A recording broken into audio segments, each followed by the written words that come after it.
What's going on, y'all? Machiavelli Mills TV. So I'm hearing Irv Gotti, former Murder Inc. CEO, has passed away. I don't know if it's complications from diabetes. He had a lot of health issues or something along the lines of that. I should have looked up what was the exact cause of his passing. But it's very sad to hear, man. As a kid, Irv helped to bring some of the biggest records of my childhood. I mean, from the beginning of Ashanti's career, Foolish to Happy to Baby, all them dope records that he had, like them was some fire records, right? The Way That I Love You, to Ja Rule, Holla Holla from the Veni Vedi Vici album in '99, to the Rule 336 album with Between Me and You on there, Put It On Me, I Cry, to Pain Is Love, 2001, Living It Up with Case, Always on Time with Ashanti, Down as B-Word, you know. To The Last Temptation, they had Thug Lovin' on there with Bobby Brown, and we saw Bobby Brown return to the limelight, right? To Mesmerize with Ashanti, man. Irv was the orchestrator of a lot of great hits that in my childhood I pushed to the back burner because 50 Cent Mania happened, right? And I tried to act like I forgot about all those great records that Ja Rule and Ashanti and Lloyd and Murder Inc. gave us. But those records are timeless, and to this day they get played at all the black events that we go to. From the parties, the cookouts, the fish fries, the family reunions, the Labor Day barbecues, all of that, man. Excuse me, I'm a little under the weather, man. But yeah, man, him bringing us Lloyd with Southside and Feel So Right, all them big dope records. And Irv was, a lot of times he was producing them records. He was the one guiding, being the guiding hand to these hits that we will never forget. Especially, I mean, to sell the records that Ja had, to sell the records that Ja was selling, and to sell the records that Ashanti was selling, more than black.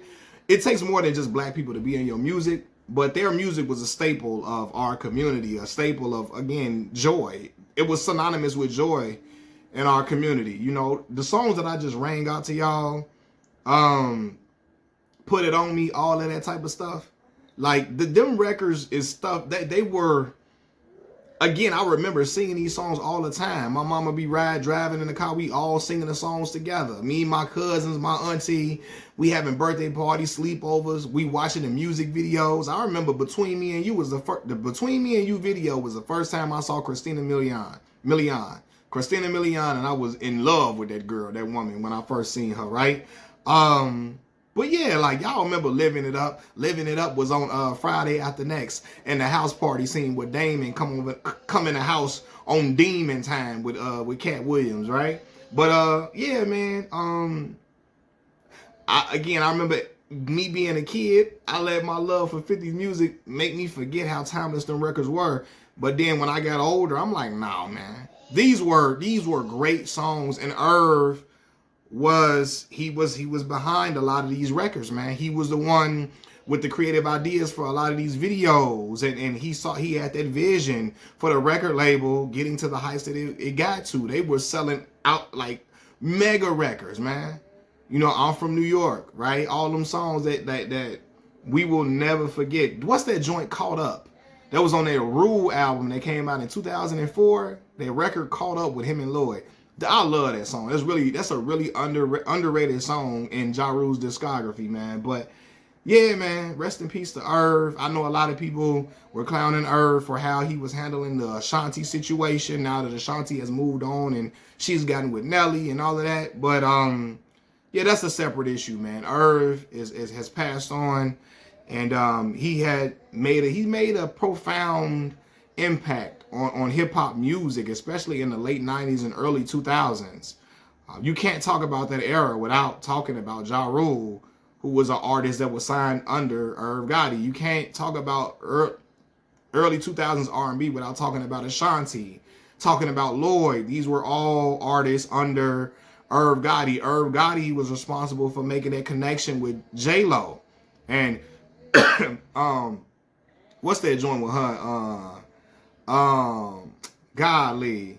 What's the song with her? I'm Real, with J-Lo and Ja Rule. And then Ain't It Funny? Ain't funny. That's Ja Rule. Come on. It must be the guy. I'm like, that's crazy. Ja Rule, Irv helped J-Lo find her way and be marketed to black folks for real. He helped her build her blueprint up and all of that for her to be marketed to black folks and for black folks to be buying her albums and for her to be ingrained in the R&B lane in our culture for real. Irv gave her the vehicle to sell to us. You know, even having Ashanti vocals on the J-Lo records, all of that. Ashanti vocals was all over Jennifer Lopez hit records that she was making when she was collaborating with Irv Gotti and Murder Inc., man. So yeah, man, Irv was a visionary. And he laid he made a blueprint. He made not a blueprint. He made his imprint in early 2000s hip hop, and he will not be forgotten despite the beefs he gotten into with certain bigger artists. Bigger artists at the time, despite, you know, the situation with him and Ashanti. You know, you cannot downplay his impact in early 2000s hip hop, and rest in peace to that brother, man. Y'all let me know what y'all think about, not let me know what y'all think, because I already know what everybody's gonna say. Rest in peace, man. But yeah, man. Rest in peace to Irv Gotti. My condolences to his family, his children, and everybody that's friends of his, etc. Man. Machiavelli Mills TV. I'm out, y'all. Peace.